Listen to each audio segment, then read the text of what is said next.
Tes.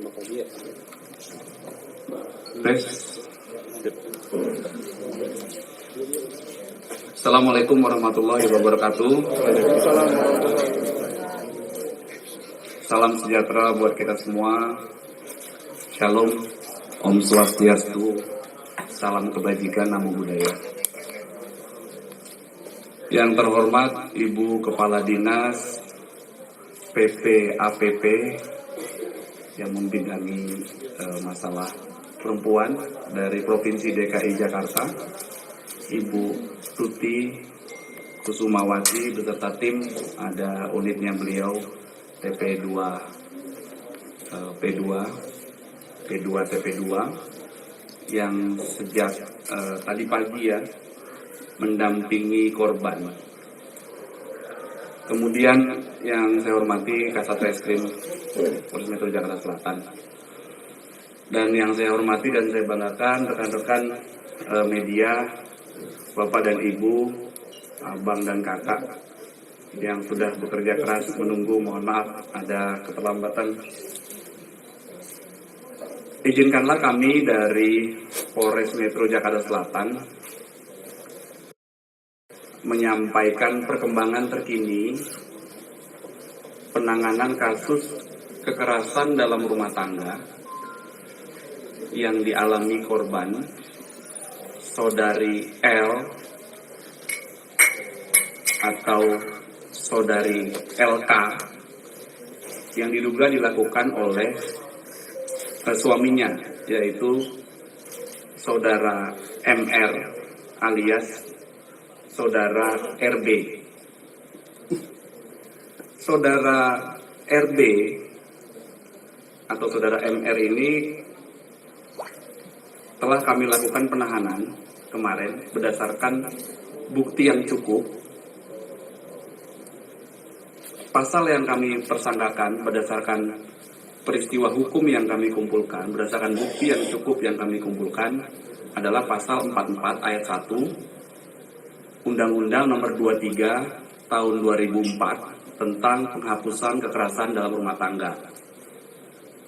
Tersangka RB diduga melakukan kekerasan fisik dalam lingkup rumah tangga terhadap istrinya, Saudari L alias LK. Sehingga saudari L alias LK terhalang kegiatannya, aktivitas sehari-harinya selama beberapa hari. Kejadian tanggal 28 September jam 1:01:51 dini hari dan juga jam 9:47 WIB pada tanggal 28 Desember akibat dari perbuatan kekerasan fisik yang dilakukan oleh tersangka RB menyebabkan ada luka lebam di tangan kanannya Saudari L, kemudian di siku kirinya juga luka, dan juga di leher. Karena perbuatan yang dilakukan oleh tersangka RB adalah mendorong korban hingga jatuh, kemudian menyeret korban dengan kedua tangannya, kemudian menjatuhkan korban ke kasur, dan yang terakhir adalah mencekik korban dengan kedua tangannya. Sehingga keesokan harinya, tanggal 29 sampai dengan tanggal 3, Saudari L dirawat di rumah sakit dan terhalang aktivitas kegiatan sehari-harinya selama kurang lebih 6 hari. Berdasarkan bukti yang cukup tersebut, kemarin kami melakukan penahanan. Kemudian rekan-rekan juga sudah kami lakukan press release. Dan tadi malam, setelah press release selesai, Saudari L datang ke Polres Metro Jakarta Selatan.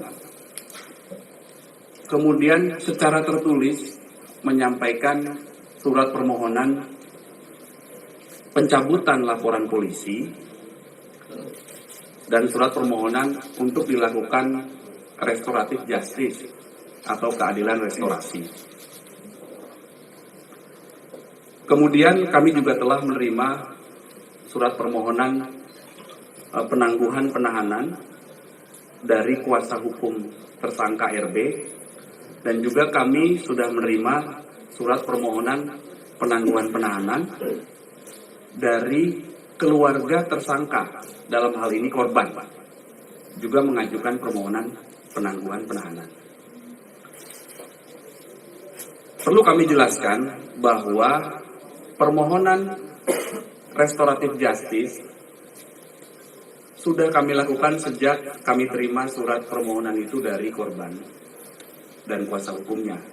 Jadi sejak tadi malam sudah berlangsung proses restoratif justice. Berdasarkan Perpol nomor 8 tahun 2021 tentang penanganan tindak pidana berdasarkan keadilan restorasi, maka kami harus melakukan proses pemenuhan persyaratan material dan juga persyaratan formil agar restoratif justice itu bisa tuntas. Perkembangan proses restoratif justice juga melibatkan dari TP2 P2A dari Dinas Perempuan di provinsi. Beliau melakukan pendampingan terhadap korban, kemudian dilakukan asesmen secara langsung oleh penyidik didampingi beliau. Yang kami dapatkan bahwa tidak ada tekanan, bahwa korban mencabut laporannya atau bermohon restoratif justice ini tanpa tekanan. Namun dalam proses pemenuhan restoratif justice itu masih ada beberapa persyaratan formil dan material yang belum terpenuhi. Sehingga setelah ini proses restoratif justice masih akan terus kami lakukan. Walaupun demikian, permohonan penangguhan penahanan dari istri tersangka dalam hal ini korban dan juga permohonan penangguhan penahanan dari penasihat hukum tersangka kami kabulkan. Sehingga nanti setelah ini kami akan melakukan penangguhan penahanan, proses penangguhan penahanan. Ada kewajiban berdasarkan pasal 31 ayat 1 KUHP yang harus dilakukan oleh tersangka yang dikabulkan permohonan penangguhan penahanannya, yaitu wajib lapor. Jadi tersangka RB nanti setelah ditangguhkan tetap harus melakukan kewajibannya untuk wajib lapor, dan proses penyidikannya masih berlangsung. Di samping proses restoratif justice juga masih berlangsung. Kenapa proses restoratif justice masih berlangsung? Kami ulangi lagi bahwa karena persyaratan material dan persyaratan formil dari proses restoratif justice belum terpenuhi. Kemudian pada kesempatan yang baik ini tentunya kami ingin memberikan himbauan kepada masyarakat bahwa kita harus kembali kepada tujuan hukum, yaitu adanya keadilan, kemanfaatan, dan kepastian hukum. Penegakan hukum yang kami lakukan sesuai asas dan tujuan dari Undang-Undang Nomor 23 Tahun 2004 tentang penghapusan kekerasan dalam rumah tangga. Asas dan tujuannya adalah pengembalian keharmonisan keluarga. Tapi undang-undang ini juga punya tujuan untuk mencegah agar perbuatan kekerasan dalam rumah tangga ini tidak terjadi lagi. Dan undang-undang ini juga punya tujuan untuk menindak para pelaku kejahatan kekerasan dalam rumah tangga. Artinya kedua belah pihak diayomi dan dilakukan tindakan proporsional, yang menjadi korban dilindungi, yang melakukan tindak pidana juga ditindak berdasarkan perbuatan pidana yang dilakukan olehnya. Sehingga dampak atau implikasi preventifnya juga harus ada. Perlu kami tegaskan bahwa apabila orang melakukan, siapapun yang melakukan tindak pidana kekerasan dalam rumah tangga dan dilaporkan kepada pihak kepolisian, itu pasti akan diproses sesuai dengan peraturan dan ketentuan undang-undang yang berlaku. Sehingga kami sampaikan, bagi yang belum melakukan tindak pidana kekerasan rumah tangga, mohon hati-hati.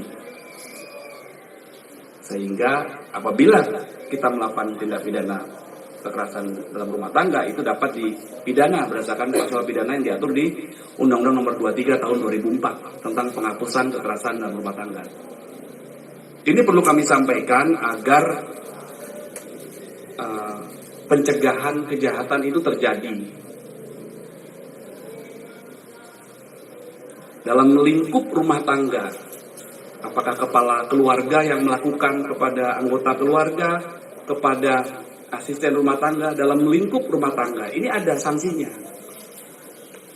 Nah, inilah dampak implikasi preventif ini harus kami sampaikan. Di sisi lain ada juga kepentingan negara untuk menuntut bagi siapapun yang melakukan kekerasan dalam rumah tangga. Kemudian yang selanjutnya kami mengaturkan terima kasih kepada Ibu Tuti Kusumawati beserta tim dari Dinas PPAPP Provinsi DKI Jakarta yang telah membantu kami dalam mekanisme restoratif justice. Dan perlu rekan-rekan ketahui bahwa keadilan restorasi atau restoratif justice ini harus murni inisiasi dari kedua belah pihak, yaitu pihak korban dan pihak pelaku. Tujuannya adalah bukan untuk melakukan pembalasan atau pemidanaan, tetapi tujuannya adalah untuk pengembalian kepada kondisi semula, keseimbangan antara kebutuhan korban dan juga hak pelaku juga diperhatikan. Dan yang paling penting adalah